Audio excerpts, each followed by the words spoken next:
คิดว่าน้องจะหับค่าดองของมันโทษเอ่ยแจ่มจันทร์ลืมกันพอนมเศรษฐีต้องมาแพ้พ่ายเพราะว่าเงินอายบ่มีน้องตัดไมตรีปล่อยอายนี้น้ำตาพาใจ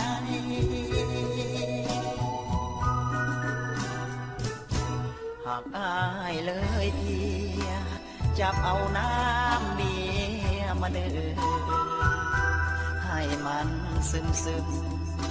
เพราะต้องทนอยู่เรื่อยไปต้องดื่มเหล้าเบียร์เพื่อเคียงบรรเทาหัวใจยืนซึ่งห้องไห้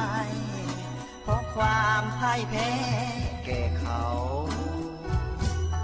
มันกันแล้ว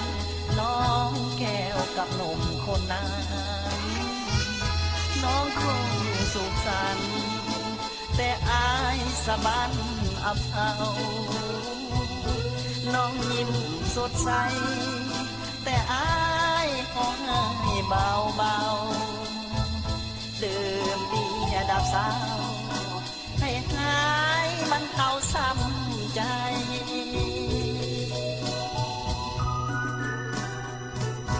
ดื่มมันลงไป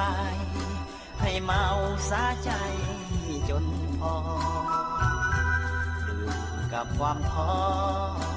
ที่ฝังเลิกอยู่ภายในหัวใจมันเจ็บจนสะบั้นบานไหลยืนซึ่งห้องอายหมดน้ำใจได้แต่น้ำเมา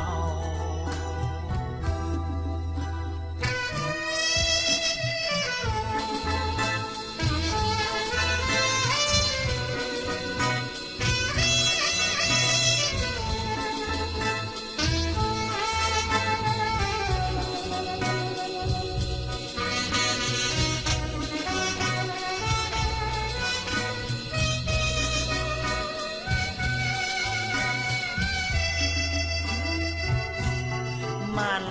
กันแล้วน้องแก้วกับหนุ่มคนนั้นน้องคงสุขสันต์แต่อายสะบันอับเฉาน้องยิ้มสดใสแต่อา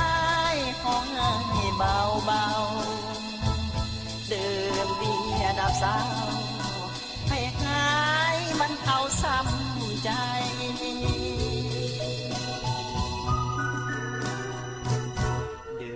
มันลงไปให้เมาสาใจจนพอดื่มกับความท้อที่ฝังเลิกอยู่ภายในหัวใจมันเจ็บจนสะบั้นบานไหลยืนซึ่งห้องอายหมดน้ำใจได้แต่น้ำ